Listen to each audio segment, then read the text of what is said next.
Hi everyone, welcome to Turbo My Tech. In this tutorial, we are going to build a small tic-tac-toe game.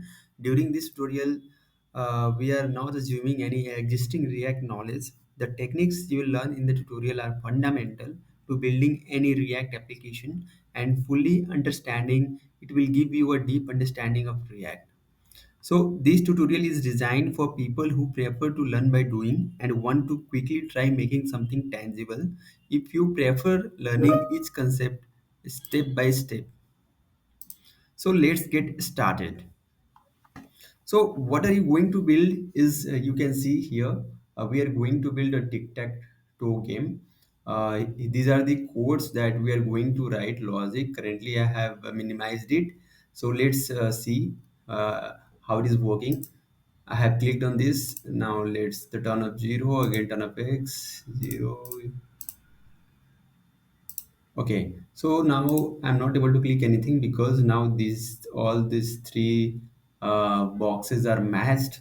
So winner is X. So after that we declare the winner and hence X user X has won the match.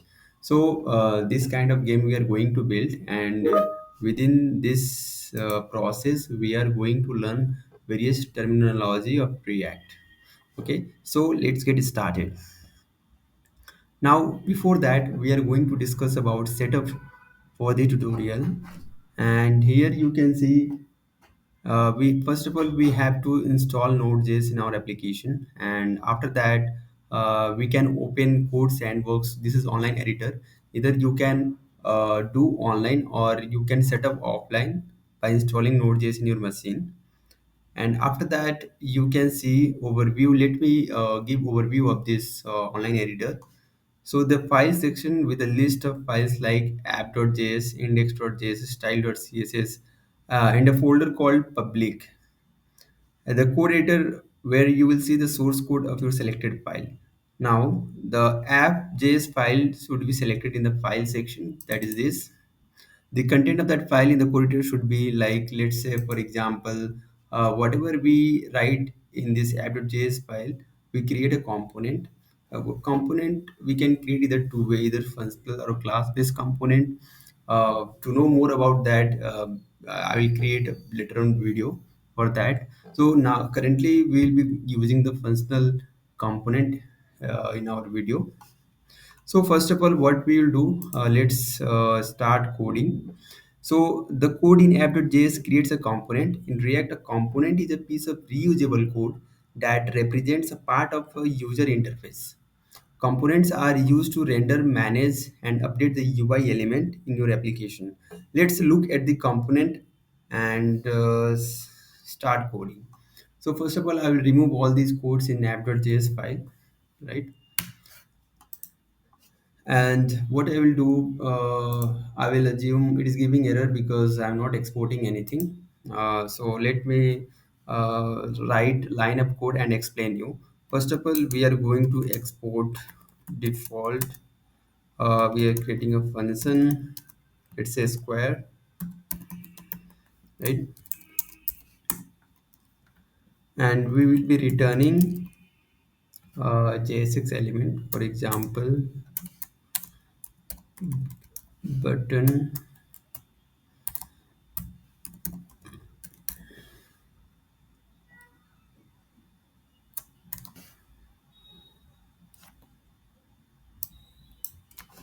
Okay, let me copy and paste so that it will be easier to explain you.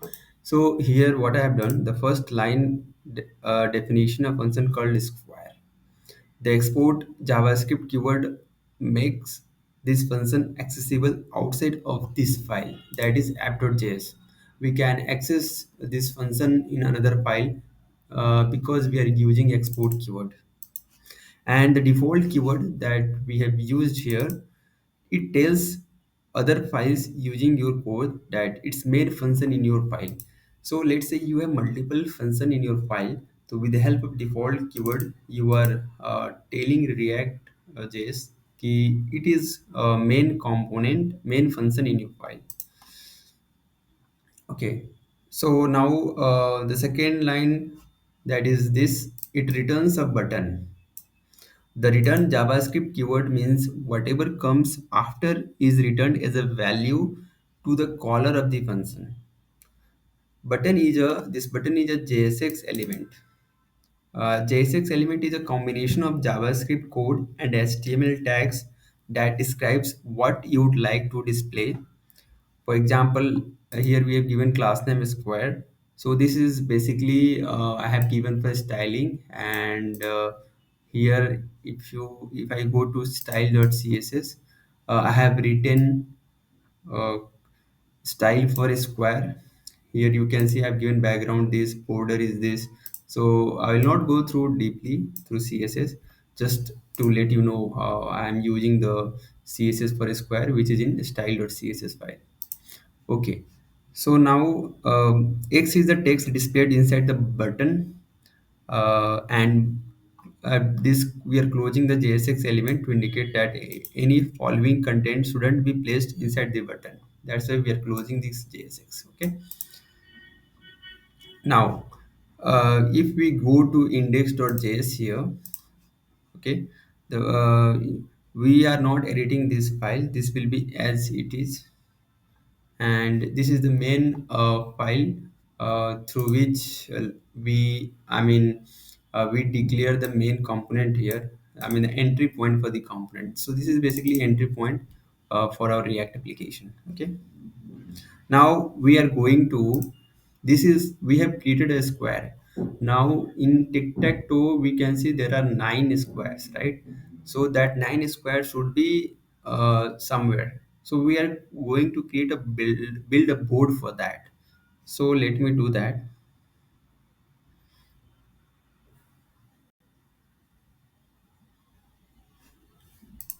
So before building board, let me tell you, let me quickly copy this line, and what I will do, I will paste it here again and give a semicolon. So now here you will get error, cannot assign to read only property message of object, this fragment export default return. Okay, so here it is giving adjacent JSX element must be wrapped in enclosing tag. Okay, so what this error means is React component need to return a single JSX element and not multiple adjacent JSX elements. Like here we are returning two buttons, right? But the parent, we are adjacently returning two buttons, so there is no parent of this button. So basically in React we have to enclose all those JSX within a wrapper. To fix this, you can use fragment to wrap the multiple adjacent JSX element like this. So basically, to fix that, I will remove this. So basically what I've done, I have used, this is called the React fragment. So I have used the parent. You can also give div. I have given React fragment because it does not occupy space in the DOM, and this is the way for like optimizing application. So here you can also give div or any other parent element.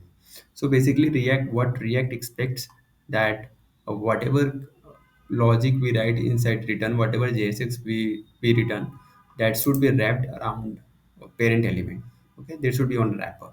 So we have created here two squares, but in tic-tac-toe there are 9 squares, right? So let me copy and paste it 7 times more.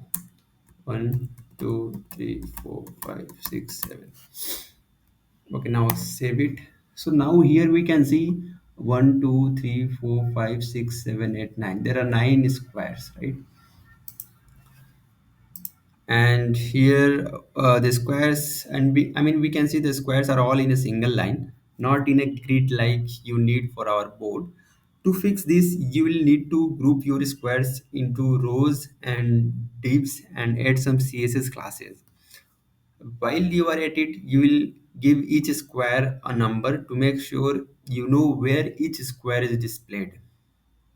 So for that, what I will do, I will just remove this, and I will there is this. So basically what I'm doing here, the button that I had written earlier, it was consecutively 9 buttons, right?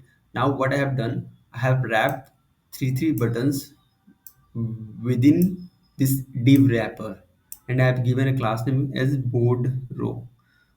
Okay, so what I'm doing to to move the 456 to second row and 789 to third row, basically I'm using div wrapper. I'm giving class name as board row. So let's go to class name as board row. Yeah, so here it is, basically the main is this display table, and we are using the display table, and we are wrapping under that display table these three buttons. Okay, so now here we can see our board is completed and each square is assigned a single number. Okay, but now you have a problem. Your component named square really isn't a square anymore. Let's fix that by changing the name to board, right? Because now this, if you talk about the smaller unit, that is square, but this is 3 by 3 by 3, right? So it is a board, not a square. So now what I will do, I will just change this square to board. Okay, yeah. And now next you will want to change the value of a square from empty to X when the user clicks. So whenever user clicks here, you want to either show X or a 0, right? With you have built the board so far, you would need to copy paste the code that did the square 9 times. Instead of copy pasting, React's component architecture allows you to create a reusable component to avoid messy duplicate code. So first we are going to copy the line defining your first square from your board component into a new square component. So now what we'll do, so this is a board, right? And React is a feature called, React basically we use to create a reusable component so that we avoid this duplicacy, right? So here basically we have created a 9 buttons. So instead of that, we can create a reusable common component called a square. So now what I will do, I will create a function square, just above that. Okay. So here I have created a function square, which is returning a button. Okay. And now I will update the board by using this square component. Okay. So now what I will do, I will just remove this,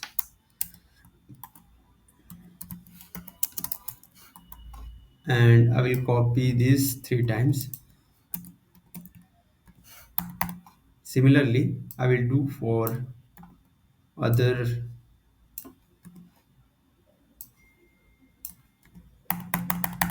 Okay, so here we can see,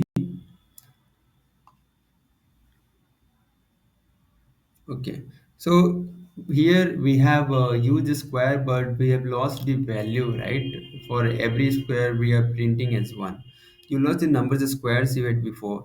Now each square say one. To fix this, you will use props to pass the value each square should have from the parent component board to its child component. So basically, this is board is parent component because we are using square inside it. So this is basically child components. So you will be hearing a lot of time in while building this React application, parent and child component.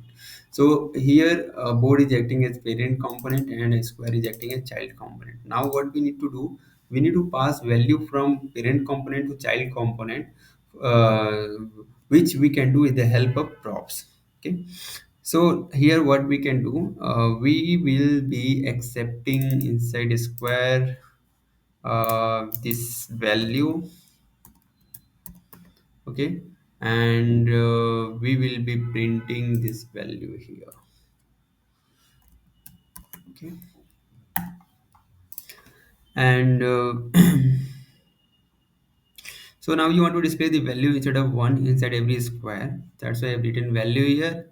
And here we can see you wanted to render a JavaScript variable called value from your component, not the word value. So what we want to display here, JavaScript value that is will be receiving here, not text as value.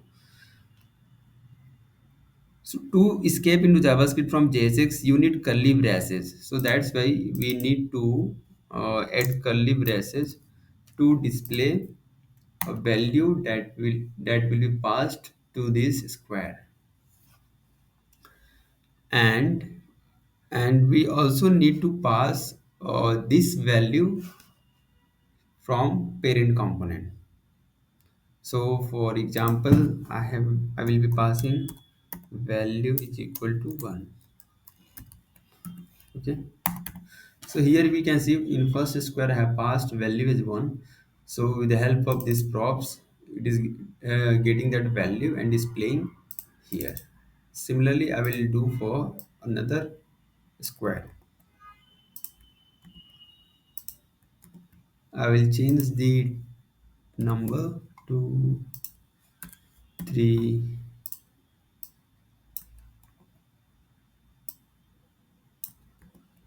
Here I will give as 4, 5 and 6. Okay. And similarly, I will do for another 3, 7, 8 and 9. Okay. Okay.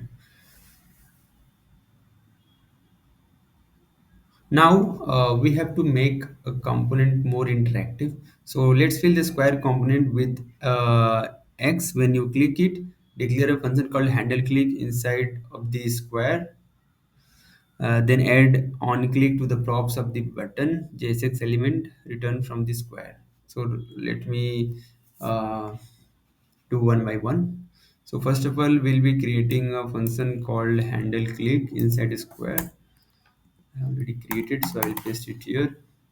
And we will be uh, adding on click handler to button. So this means whenever we click on this button, this hand click function will be invoked, and this log will get printed. Okay, so this is console. Okay, so look, whenever I clicking, the clicked is getting printed. Okay. Okay, so if you click on any square now, you should be see a log saying clicked in the console tab. And now we are going to use the next step. You want the square component to remember that it got clicked. So whenever we are clicking anywhere, we want a square component, this component, to remember that it got clicked and fill it with an X mark. To remember things, component use state.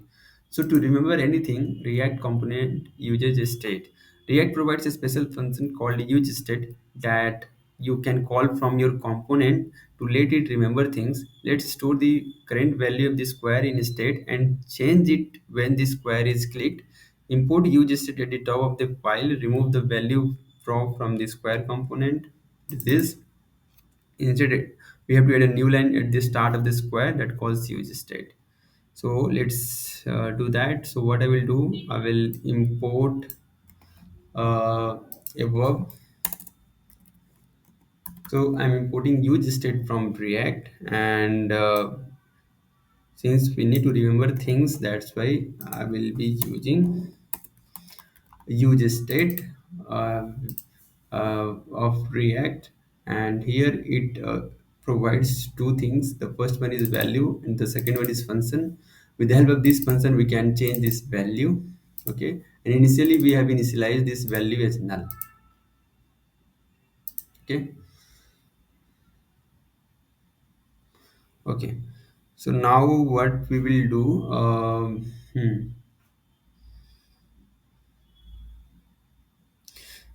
Since the square component no longer accepts props anymore, we will remove the value prop from all nine of these square components created by the board component. So we will remove all these things, and I will do like copy and paste here. Okay, so basically I have removed the props from here since we are not using passing any props. So I will remove this and value. Okay, okay, fine. So now you'll change the square to display an x when clicked, replacing the log clicked event handler with set value x. Now your square component, let me do one thing. I will, instead of logging this clicked, what I will do, I will change the value to x. Okay, so let's say I have clicked on this. So now it is changing this value to x, and basically by calling this set value, we are telling React to re-render the square. To re-render this square, whenever this button is clicked. So basically, it is re-rendering this square component whenever we are clicking this button. After the update, the square value will be x, so you will see the x on the game board. Okay, so now each square has its own state. So this is the square component. Now each square, there are total nine square, has its own state. The value stored in each square is completely independent of others. So basically these nine squares are different, though we are using the same function, but it is mounted nine times, and these all squares are independent, they are not dependent to each other. When you call a set function in a component, React automatically updates the child component inside too. So basically when we call this set value, React automatically updates the child component. So now what we will do, now we are going to uh,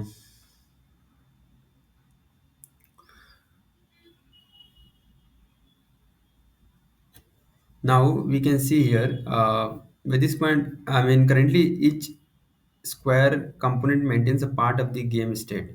To check for a winner in a tic-tac-toe game, the board would need to someone know the state of each of the nine square components, right? So basically, let's say to know the winner x or 0, we have to know the state of each square, right? How can we approach that? At first you might guess that the board needs to ask each square for that square state. So for that, as we have created a board parent component, so it needs to know all the state of this nine square component, right? Although this approach is technically possible in React, we discourage it because the code become difficult to understand, susceptible to bugs, and hard to refactor. Instead, the best approach is to store the game state in the parent board component. We can also pass data from child to parent, but basically we avoid that kind of architecture because generally what we do, we pass data from parent to child component so that every child will be having a consistent data from its parent component, right? To collect data from multiple children, or to have two child component communicate with each other, we have to declare the shared state in their parent component. Instead, the parent component can pass this state back down to child via props. This keeps the child component in sync with each other and their parent. So for the sake of sync purpose, we need to pass data from parent to child component. Okay, so what we will do now, we will create, we try to remember the state of all those nine squares in board component instead of square component. So here I have written this logic. Basically, it is creating a nine array and filling with null. Okay, squares, and this is passing a value squares, and that we can choose with the help of this set square function. So basically, it creates an array with nine elements and sets each element to null. The use state called rounded declares a square state variable that initially is set to that array. So basically now what we do, since we have created a square variable inside board component. So we need to pass value, right, from parent to child component. For that, with the help of we can pass with the help of props. So now what we'll do here again, we will do like this. So now what we are doing, since in these squares there are 9 array, so we are passing value of each square as a props to the child component. So now we need to accept it as value in child component, and we can remove the state from child component. Okay, as well as this handle click, and this as well. Okay, so till now what we have done, instead of lifting state from child to parent, we are passing value from parent to child component. Okay. Okay,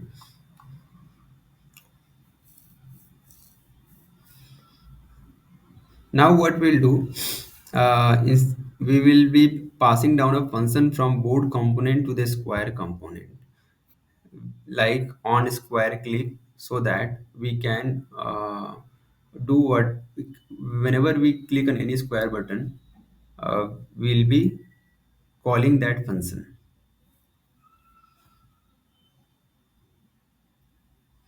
So basically now the board component now maintains which squares are filled, and you need to create a way for the square to update the board state, right?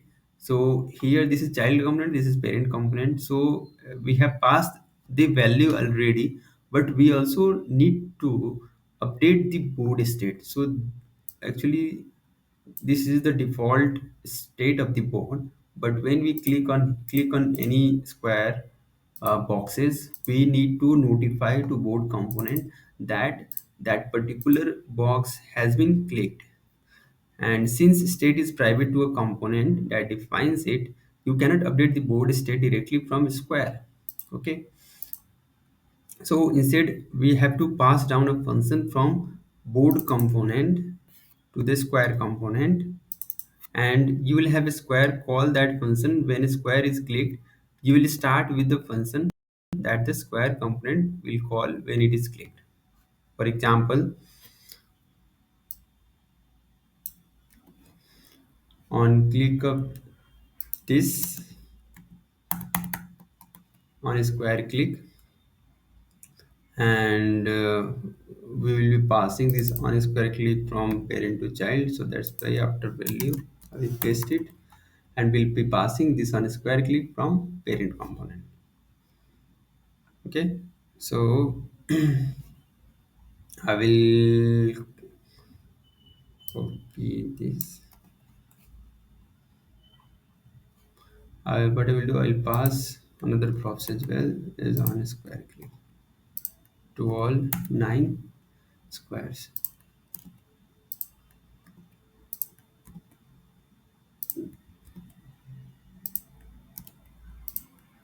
Okay, and we have passed, but we have not defined this handle click, right? So now you will define handle click function inside the board component to update the square array holding your board state. Okay, so here what I will do. So here basically I have created a handle click function which create a copy of the squares array with the JavaScript slice array method. Then handle click updates this next square array to X to the first square. Calling this set square function, let's react no, the state of the component has changed. This will trigger a re-render of the components that use the square's state board as well as its child components, the square components that makes up the board. Okay, so now this is the handle click function. And one more thing I would like to teach you about the closure here. So basically JavaScript supports closure, which means an inner function, which is handle click, has access to variable and function defined in an outer function, that is board, right? The handle click function can access read the square state and call the set square method because they are both defined inside of the board function. So this is called closure, right? This inner function has access to variable and function of outer function. Okay, and I don't know why most people have made it very complex. This is very simple closure. Okay, and now let's come to the topic. Okay, so now what we'll do, here we have basically added x to the board, right? But only to upper left square. Okay, your handle click function is hard coded to update the inner index of the upper left square, that is 0. Let's update handle click to be able to update any square. Add an argument I to the handle click, and also to this hard coded 0. So I'll save it. Now if I click on any square, here we can see it is reflecting as x. Okay, so now what we'll do, um, now we will try to one more thing like turn, right? Why I mean taking turns. So now x is already filled it, now the turns would be of 0, right? So for that, it's now time to fix a major defect. The 0 cannot be marked on the board, so you will set the first move to be x by default, and let's keep track of this by adding another piece of state to the board component. So basically what we will do, for another turn, we will declare one more variable, that is x is next, and set x is next, and by default we'll initialize this variable value with true. Okay, and each time a player moves x is next, it is flipped to determine which player goes next, and the game state will be saved. So whenever, let's say, first of all I am clicking on it. Okay, so now what happens, when I click second time, it should be 0, not x, right? So basically the flipping is happening x between x and 0. So for that, we can write logic like here. Mm, okay, I will remove this. So basically I will let you know what I'm doing. Okay. Okay, so here what I am doing is, initially it is true. Okay, when it is true, we are setting x as a value to that index of a square. Else if it is false, we are setting 0 to that index of square, and we are here we are doing the flipping part. So if x is set, so now we are making it as false, then the turn will be of 0. And again, if it will be false, then will be setting as true, and the turn will be of x. So it goes on like this. So the flipping will be there, right? Here we can say, uh, 0x 0x 0x, right? So no consecutive x together. Okay, for that we have written this logic. So now what we will do, here we can see, let me refresh it. Okay, so here we can also see when we are clicking on this box. So initially it is x, but on again second click it is changing to 0. So we need to avoid that, right? We don't need to change the square which is already been assigned to as a value. So for that, when we click on this, we need to check one condition, that is, whenever that square has any value, we need to return. We don't need to run this logic. Okay, so now you see, now I'm clicking on this 0, it is not toggling. Okay, so that's why, because we have written this logic here. And now after that, we need to do one more thing. Let's say for example, okay, now the 0 is winner here, so I need to declare winner at below. So how would we do that? Let's write logic for that. So for that, now we can do like, we need to add a helper function called calculate winner that takes an array of 9 square, checks for a winner, and returns x0 or null as appropriate. So for I will, let me write logic for that here. Here I have already written calculate winner. Okay, so I will let you know what it is doing in simple way. So basically, we have created an array of array. This is lines. Lines means like this is one line, which is winner line. This is the second line, third line, fourth line. So all the possibilities. So there are total nine possibilities of winner, right? Either this all zero in the first row, second row, third row, or like this. Okay, there are total I think nine possibilities, and the index of those possibilities are mentioned here. Okay, so we need to iterate uh, over this array of array, and we need to here we are destructuring. Okay, so this is the latest CS6 index. um, we are taking each array and we are destructuring its value index. Okay, and we are checking if, let's say for first row, if the value of this is there, then what we are comparing with a with b and a with c. If all those three value are equal, then we are returning that value. For example, here I mean we can see all those three value are zero, so we'll be returning that zero. And if it won't be there, we'll be returning null. Okay, and one more thing, when we'll be calling this function, right? So we'll be calling first of all when we are clicking any square box, and we also need to know, like when we find a winner, we don't need to proceed ahead, right? We need to stop the game there. So for that, we need to check initial condition here. We need to like here we are checking this, right? So we need to return when the square is value or the winner is there, right? So we check when calculate winner will return any value. If the value is there, need to return. We don't need to proceed ahead. Okay, and we also need to write logic text, right? The winner is zero or like that. So to let the player know when the game is over, I mean we can display text such as winner x or winner zero. So for that, let me write the logic for that. So this logic is very simple.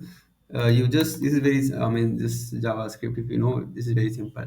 We're calling this JavaScript function calculate winner and assigning that value to winner and declaring one variable let status. And if winner is there, we are like appending this string winner with that winner value. Else we are like showing next player turn, right? If the is next is true, the turn will be of x or of zero. Okay, and we need to display this status message inside return. So here I have written this. Here we are showing the status of x of zero. So now here we can see it is already printed winner is zero. Okay, and congratulations, you now have a working tic-tac-toe game, and you have just learned the basics of React to. So you are the winner here. Here is the code should look like, and please let me know in the description if you have any doubt. And thank you very much for watching this video. If you want such kind of content, I will be back in the next video. Thank you. Bye bye.